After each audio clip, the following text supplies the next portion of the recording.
Hello, and welcome to the Cyber Safety News Show here on the Safety News YouTube channel. My name is Adam Blue, where each week I'll dive into the world of cyber security, let you know what are some threats going on, what you can do about it. But this week's pretty interesting. By now, most in America have gone back to school, whether that's kids or people wanting to get their degrees. But yeah, everyone's back into school. And here's the thing about schools is there's a lot of information on a lot of people at these various schools, whether that's on their servers, computers that are at their locations. Just in general, when it comes to schooling or education, there's a lot of personal information that's used around. And at this point, since we've gone back to school at this point of the year, there's been a lot of cybersecurity attacks that have been going on at schools. So not only this week are we going to look at some cybersecurity attacks that already took place, but also what some schools are doing about it. And what should you do about it? But yeah, let's dive into this first one here. Let's see. Minneapolis public schools sending cyber attack notification letters. Well, what does that mean exactly? Let's dive into this one.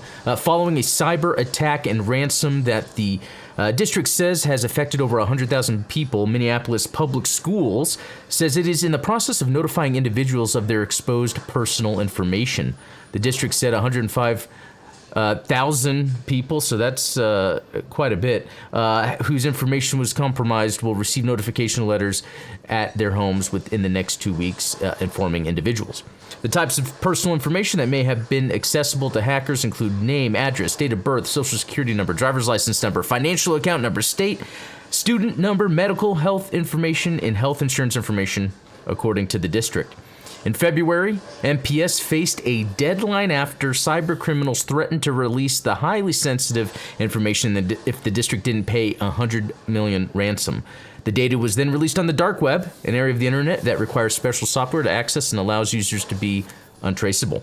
The same hackers previously released some of the stolen information, including personal records of students, parents, and staff in the district. One document leaked included an alleged sexual assault with students' names and victim statements. So, I mean, check that out. So you got the school that gets targeted, data gets taken from there, and there's a ransom. And that information was put on the dark web anyway. And now the people that could be affected are now getting notices like, yes, your information, this information got out. I guess that's a good step in the right direction to understand what information is out there that can be used to compromise you in some sort of way. So I guess it's good on the school because, look, sometimes you can't help it. You're going to be attacked. So it's good on the school to actually get in on that.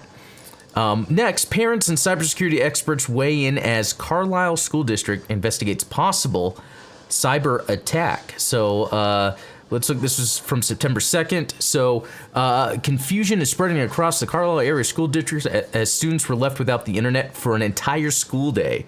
On Friday morning, district officials notified parents that its internet system was shut down due to a possible security incident. The potential security breach was discovered on Thursday afternoon.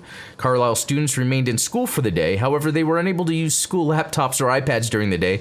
The school district also limited school access for parents and visitors. The email didn't give any more details, and it was very vague, said Jessica Briggs, a mother of 3 children in the Carlile area school district. Even the kids came home, and what they were told was very vague and open-ended. Briggs said the letter from the school superintendent left her wanting more information about what is going on. She also worries how the internet shutdown will impact her children's schoolwork. So, yeah, just like with this next line, so much is relying on that technology, and to know it's temporarily cut off, a little more of an explanation would have been nice. So that's very interesting. When it comes to a cybersecurity attack, there's only so much information that could be released at that time because there's still ongoing investigations. At the same time, if there's an ongoing cybersecurity attack of some kind, sometimes it's best that the internet is not accessible to kind of stop whatever attackers are getting in to get access to. And it really depends on the level of attack that's going on. So it is kind of interesting to think in a case where we rely so much on the internet and then not having access to the internet to do what we would need to do. And right now, a lot of schools rely on internet computers. It really depends when you grew up and when you went to school. But when I was back in grade school, it wasn't until the later half of grade school that computers started showing up in classrooms. But now, and I have younger ones, they now have their own laptops that they take home. So everything is digital. Everything is cyber, So if there's going to be an attack, the easiest way to kind of remediate it in the meantime is to cut off the internet, not let people access things that could have their information stolen. There could be information stolen anyway. So here's another example of an attack at a school because of the information available and what they are doing to remediate it. So let's look at this. This one is University of Michigan shuts down school's internet connections following significant cybersecurity incident. So again, this is at the University of Michigan, has been without full internet access for 2 days after staff shut down the school's connections in response to significant cybersecurity concern on the eve of the new school year. So there's a couple interesting things about this. Also, if we look at the time period, Labor Day weekend, usually holidays are another good time to attack. So let's paint this picture here. We've got people going back into school. So that's hundreds of thousands, tons of people that have all their information that's going to be stored in a central location. Then you have a holiday. So you have people, once they've got their information up there on the internet, however they are, whether that's schoolwork or admission, then you have people taking time off. When you have people taking time off, there's less people to be noticing if there's a cybersecurity incident occurring. So, again, shutting off the internet is sometimes the easiest way to do these things. But you got to think then, if people are trying to get their schoolwork done, how hard it must be. Again, living in a time where everything is done on a computer, do we maybe stick with schools or some other specific institutions that still have things done physically? I don't know. It's kind of interesting to think when the internet is down, there's so much down that we're used to be accessing and then we're just not. And the cyber attacks are going to do that. It's kind of crazy to think that how dangerous it is for what can come out of a cyber attack, but also how it can leave people without being able to get work or school done. That is just a pivotal part of their lives. Well, moving on, this is, the University of Alabama in Huntsville received Stage 1 approval for $24.4 million Beville Center renovation to expand cybersecurity education, training, and research. So this is the good next step these schools need to be taking. So System Board of Trustees for $24.4 million Center of Cybersecurity Research, Education, and Advanced Training. The 45,000 square foot renovation project will establish UAH's Beville Center as the new home of the existing UAH Center for Cybersecurity Research and Education, CCRE, and it will modify the building to add modern classroom and training spaces, research laboratories, and office space, as well as complete upgrades to the main building lobby. So they're going all out, not only just having a cybersecurity division, but a research division within its own building that is built just for cybersecurity. And I think that's smart on so many levels, especially considering this is a university. Having a university that dives into that aspect of cybersecurity to such a degree, I think will help all schools across the nation, students as well. Because we're going to have to start making it a habit of understanding how to access, how to utilize, what information to share when using the internet. And you're going to want something like that in the education system. I mean, I still think that the education system could do a lot more to teach people about budgeting and managing money and how the credit score system works. And the cybersecurity is just another aspect of that, because you have to use the internet day after day just to get things done in your life. Paying bills, communication with people, getting jobs, getting schoolwork done.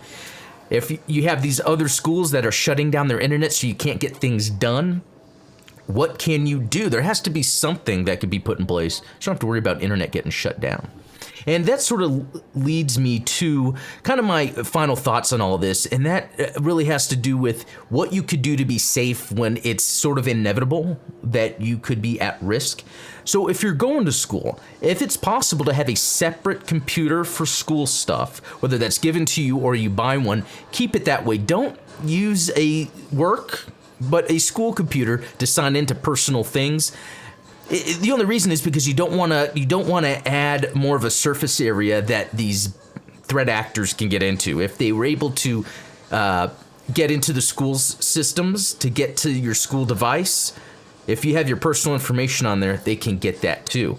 I think it's a good idea to keep that stuff separate. Also, when it comes to registering for a school or any information you're putting on a PC based on your school, see how limited you could be with your personal information. Maybe not everything needs to be done that way. It reminds me of like when Facebook first started, because that was based around being at a school or a college, university. If you had that university email, then you were able to get into Facebook. Facebook was used for people to socialize, to talk about what they're doing, whether that's going on trips, where they're working, et cetera, et cetera. That kind of built in this sort of personal information gathering that then became part of school systems.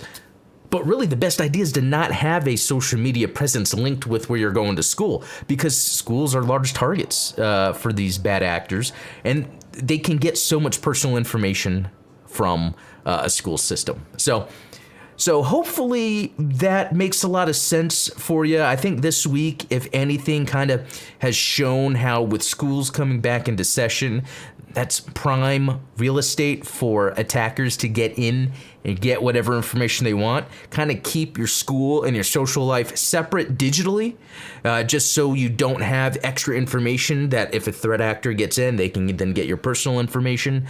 Also, MFA, if the school happens to have some multi-factor authentication, register for that. Get with the IT department if they don't, and ask if there's any protections that they can add onto the account to make sure it is secure. Anyway, I hope that helped, and please leave in the comments if you have any questions or maybe ideas of things to touch on. And I hope you enjoy the rest of your day. Thanks for watching. We'll talk later.